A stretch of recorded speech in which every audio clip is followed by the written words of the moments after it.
Welcome to Calm Coding, your weekly resource for making sense of the most critical stories in cybersecurity. And we have a lot to get through this week. We really do.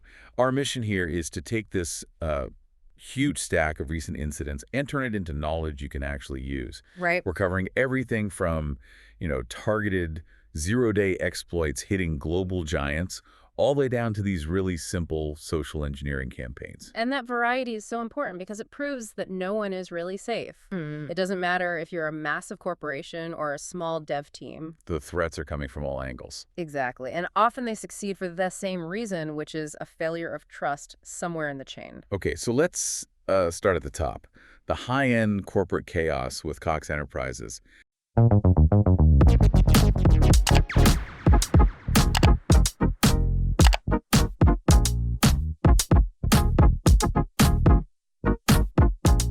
This one really illustrates that systemic risk we're talking about. It really does. This was textbook supply chain compromise. The attackers didn't go after Cox's own system. They went for their software provider. Precisely. They hit a zero-day vulnerability in the Oracle e-business suites. And that's a huge deal. That software runs everything, right? Finance, HR, logistics, for so many companies. It's the central nervous system. Now, looking at the timeline, the initial breach was way back in August of 2025. Wow. Yeah, and what's, really telling is the dwell time. They didn't even spot the intrusion until late September. That's a long time to have someone in your network. A very long time. The investigation didn't wrap up until October 31st, and we know that just under 9,500 individuals were affected. And the data was names, emails, phone numbers, the usual. The usual, yeah. But what's really revealing is who was behind it. Cox was careful not to name anyone in their filing. But the context makes it pretty clear. Oh, absolutely. This has all the hallmarks of the Club P ransomware group's campaign. They were exploiting that Oracle vulnerability all over the place. And didn't they add Cox to their data leak site right before the announcement? They did on October 27th. And then they published the stolen files. So if you're running Oracle e-business suite, this is your worst nightmare. It is. It connects to that bigger picture we mentioned. This wasn't a one-off. Right. That same Oracle Zero Day was used to hit a whole list of huge names. We're talking Logitech, The Washington Post, GlobalLogic, Envoy Air, even Harvard University. What a list. So the insight for anyone listening is, 1, your third-party software is a massive point of exposure. A point you can't control when a zero-day drops. And 2, the attackers are smart. They know hitting one piece of core infrastructure gives them access to dozens of high-value targets at once. It's just overwhelming systemic risk. And I see Cox did the standard thing, offering 24 months of free credit monitoring through IDX. Which is a, protocol. But once Calliope publishes that data, the damage is already done. It's already out there. Mm-hmm. Okay, so let's pivot now from that incredibly complex zero-day to something almost laughably simple. But maybe even more dangerous in some ways. Exactly. We just mentioned Harvard got hit by the Oracle flaw, but they also had another totally separate breach. This one was just a voice phishing campaign. And that's what's so fascinating. It didn't require any code, no malware, just a convincing person on the phone. Just social engineering. Pure social engineering.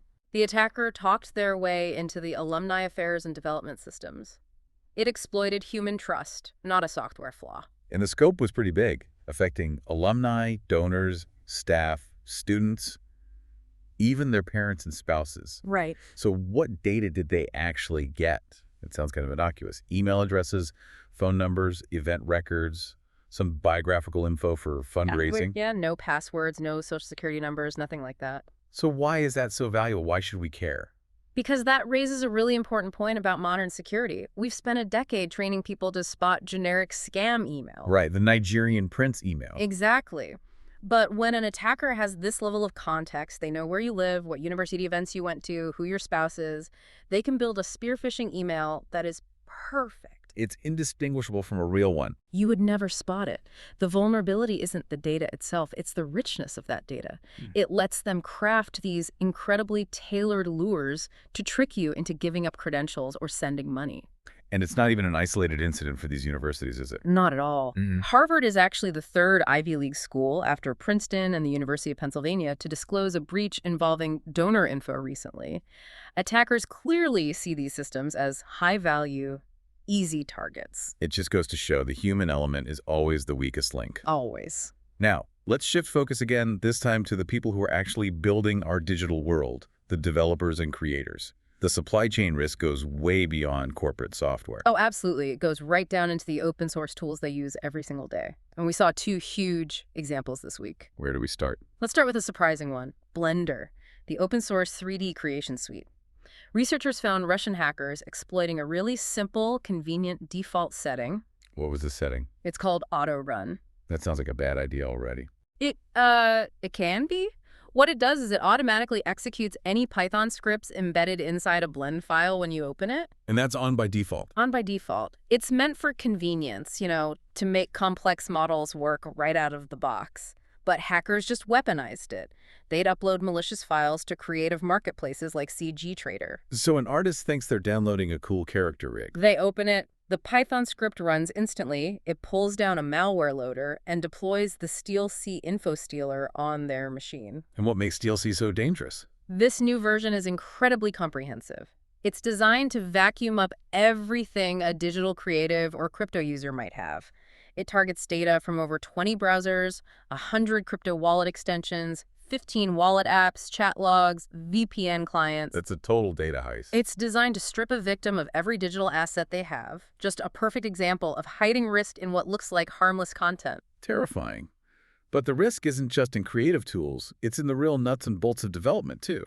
Which brings us to NodeForge. Yeah, the NodeForge JavaScript cryptography library, this thing is massive. We're talking almost 26 million weekly downloads on NPM. And the Flaw, CVE 2025-128-16, is rated as high severity. Extremely high, 8.6 out of 10. And to get why, you have to understand a little about something called ASN.1. Okay.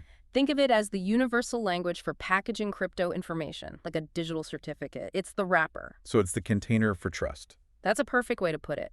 The problem is this container is really complex to parse correctly, and the bug allowed an attacker to create a very specific, bogus data structure. And what does that do? It tricks the NodeForge library into just skipping the cryptographic checks. The code thinks it verified the signature, but in reality, it just bypassed that step completely. Like your entire chain of trust just collapses. It completely collapses. The CertCC advisory warned this could lead to authentication bypass, data tampering, you name it. If you rely on this library to verify who someone is, you are vulnerable. It really highlights that hidden risk in your software dependencies. The good news is that the maintainers jumped on it fast. They released a fix in version 1.3.2. Yes. So for any Node.js developers listening, check your dependency tree, update it. This should be your absolute top priority this week. Okay, let's wrap up with one last look at systemic risk, focusing on SitusAMC. This case brings that whole third-party vendor threat right into the financial sector. Yes, SitusAMC is not a household name, but they are critical to global finance. They provide all these specialized services for real estate finance. They're the ones in the background connecting the huge banks to the huge deals. And their client list is, it's all heavyweights. UBS, JP Morgan Chase, Citigroup, Morgan Stanley. The biggest players. So when SitusAMC gets hit, the ripple effect could be immense. And this is a smash and grab, right? Not ransomware. Correct. A focused intrusion just to exfiltrate data. They took SitusAMC's own corporate files, accounting records, legal agreements, and, more importantly, some of their clients' customer data. And that's the real threat. You don't need to break into the fortress of JP Morgan Chase. You just find the weakest link in their service provider network. It demonstrates how deeply interconnected everything is. If you're a client of a major bank, your data could be exposed because one of their specialist vendors had a breach. So, stepping back to summarize the week, it feels like we're facing threats from two directions at once. Absolutely. It's a dual threat. On one side, you have these incredibly sophisticated supply chain exploits like the Oracle zero-day. Complex, expensive to defend against. Right. And on the other side, you have these basic foundational failures. A simple phishing call that gets into Harvard or a dangerous default setting in Blender. So you have to look both ways. You do. You have to ask yourself, are my people trained to spot social engineering? And are my third-party vendors patched? Am I relying on a component with a catastrophic flaw like the one in NodeForge? It's a lot to think about. It is. And maybe here's a final thought for you to consider.